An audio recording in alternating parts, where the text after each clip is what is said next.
that falsifies this, which would be perfectly a perfect example would be something chimeric, like a dragonfly with a cell wall. Think about how ridiculous then you would have disproven the theory, or you would have at least falsified that hypothesis. Hold on a second. You're saying to prove that people and pine cones are not related, you have to find a person with a pine cone growing out of their head.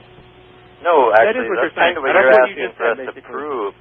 No, see, the thing is, if you wanted to prove that a pine cone and a human being are not related, you take the two things they share in common, that they're eukaryotes, and that they have certain cellular and molecular similarities. And then you take that and you form a nested set, and then you violate that nested set, or you find an example of something that violates it, which is probably where you were going with the platypus example, expecting me to think that was a violation of the nested hierarchy. No, I'm curious what it evolved from. A mammal. That's not an answer, did it? You said it had a common ancestor with the dragonfly. It is an answer, actually. You said it had a common ancestor with the dragonfly. Give me an example of something that's half dragonfly, half platypus.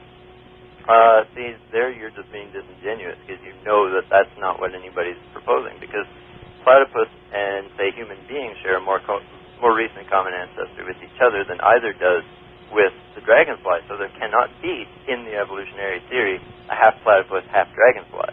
See, you just don't understand what people are asking. You just don't understand the theory, and you're being disingenuous. Because if you understood it, Kent, you would never ask for a half platypus, half dragonfly, because where the heck did all the other mammals come from? I understand it much better than you realize, and much better than you do. No, actually, you don't, because... well, 1 second, Martin. How do you come to the conclusion that two things are related simply because they have similar properties?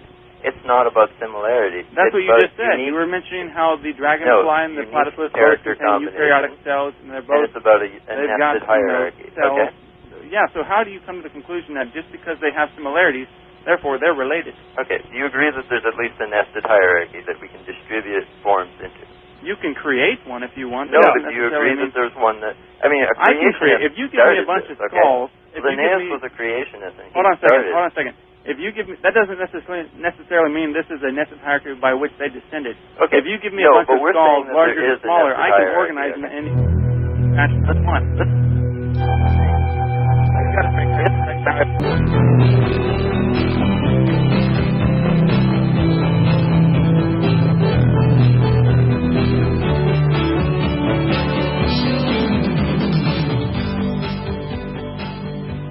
All right, folks. Welcome back to the final segment of the Creation Science Hour. It's April 19th of 2005, and this is Kent Hovind and Jonathan Sampson at Creation Science Evangelism. DrDino.com is the website. Dr. Dino Live is the AOL Instant Message screen name if you want to get in. And we have Martin still on the phone, I believe. Right, Martin? Yep, that's right. Good. So you're from Sweden, and you're living in Canada, and you believe... No, I'm from Canada, living in Sweden. Oh, you're from Canada, living in Sweden? Yep. You're calling from Sweden? Yep, I'm actually calling from Linnaeus' hometown. That's got to be 2 in the morning over there. Nope, it's only 1:45. 1:45, okay. Yeah. Missed it by an hour. Well, let's see. So you believe dragonflies and platypus have a common ancestor because they're bilaterally similar? Yes, but it is not a unique common ancestor. This is the important part, okay? It's a common ancestor shared with other things that are triploblastic, multicellular, eukaryotic, bilaterally symmetric organisms. Right. Now, is this what you believe about them having a common ancestor? Is this something? Is this something that can be demonstrated empirically, or just something that can be taken as theoretical? Yeah, I think it can be demonstrated actually. So you don't see that as a religious belief. You see that as a no, I don't, because I don't think things that you can't actually see necessarily require faith any more than I require faith in believing that there are electrons that are right now operating inside my computer, or that there are stars very far that I cannot see. You're using a physical analogy. You wouldn't let me do that a few minutes ago. Because I'm not making an analogy to specific living things. No, I'm not. I'm making an analogy to your argument where you're saying that if I can't see it, then therefore it's not scientific, or that it's space-based. But that's absolutely ridiculous. That's an anti-scientific statement. Because science, the purpose of science, is to find out about things we cannot see, that we cannot directly observe. That's why we do science. Okay? Oh, I agree. So then how come you can't agree that a common ancestor is something that we can learn about even if we can't actually see who it is or find it? It's something you can believe in. No, it's something we can test. You cannot test that a dragonfly and a platypus have a common ancestor. Sure, you're trying to do it with me all night tonight. Well, you're trying to test it. I mean, whenever I say something, when I try to demonstrate that there's a nested hierarchy, you try to bust it down. That's testing it. Well, okay, let's test my hierarchy then. Cars and filing cabinets are related. Yeah, but cars don't reproduce, so they can't have common ancestors. It's an irrelevant question. Well, platypus have they reproduce, and they always produce platypus. That's so stupid, Kent. I'm sorry, but you believe you just made that up to get around my point. I mean, no. That's absolutely hilarious. I'm correct. Platypus have always, as far as anybody knows, produced platypus. Yep, that's right. Well, let's take dogs, which more people are more familiar with. Oh yeah, you got to use dogs. Okay, well, people are more familiar with that. Yeah. There have been selective breeding of dogs going on for thousands of years. Sure. We've developed a wide range of strange-looking ones, from the Chihuahua to the Great Dane. Yep. But they're still dogs. Yep. They're still interfertile. Yep. They're still recognizable Yep. by a 5-year-old as a dog. Yep. And yet you believe the dog, somewhere in the past, long ago and far away, was something akin to a dragonfly or a platypus or an No, amoeba. it's not akin to, if by which you mean looked like a platypus or Well, looked descended like from. a dog. You believe No. it descended from something that was common ancestor to all these living things. Right. Right there is where you jump way out of science Nope. and into faith. Nope. I'm sorry, that's not true, actually, because I can test that. You could show that a dog has more in common with something else, or is so incredibly unique in its cellular and molecular system that it could not in any way, shape, or form have a common ancestor with a dragonfly or a platypus. But the fact is, why is a dog and a mammal? Why is a dog and a platypus? Why are they both mammals? Why?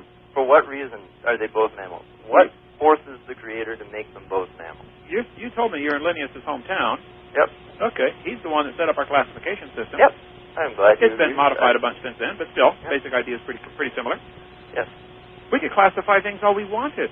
Not really, actually, because he was pretty certain that there was a natural order to things that he was determining. Okay, and this is something we tend to agree with today. What, right. Was Linnaeus a pretty smart scientist? Yeah, he was a pretty clever guy. Did he believe in creation? Yeah, he sure did. Okay, why don't you? Because I don't think there's anything to support it. So you think he was wrong? Yes, he was wrong. But he was right to classify dogs and platypus both as mammals, but he was wrong to believe there must have been a designer for this.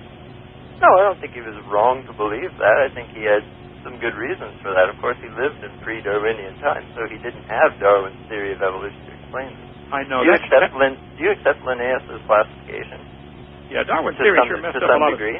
Darwin's theory ruined a lot of science, in my opinion. It made people that's fine. That's fine, but I mean, you can't have people believing in a theory of atoms before there's a theory of atoms to exist. I mean, no, there was people believe Darwin's grandfather wrote most of the stuff. Oh, yeah, but that wasn't Darwin's theory of evolution. That's a very different theory.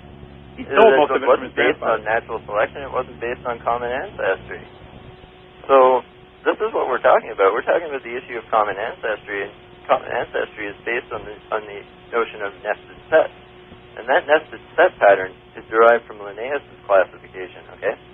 And a nested pattern, okay, is the mathematically necessary consequence of any branching process. I don't understand how you don't see that that's religion and a faith. How can I explain because it can be tested, because we know if there is a branching process going on, that if there is, then we should expect to see this nested hierarchy. That if there is no nested hierarchy, or if we can find violations of the nested hierarchy, you test the theory. Okay, there's an article came out in a recent science magazine about, I'm going to look it up here as we speak, about amoeba having 5 times more DNA than mammals. Sure. Yeah, I think it's got the largest genome of any eukaryote. Okay. Why would an amoeba have 5 times more DNA than a mammal? Why not? What stops That's not an answer. No, I mean, I don't see what this question has to do with common ancestry, or how common ancestry is untestable. You're just dragging the point off, trying to get me to explain genomics, and I'm not trying to explain genomics. I'm trying to explain common ancestry to you and why scientists think it's actually a credible theory.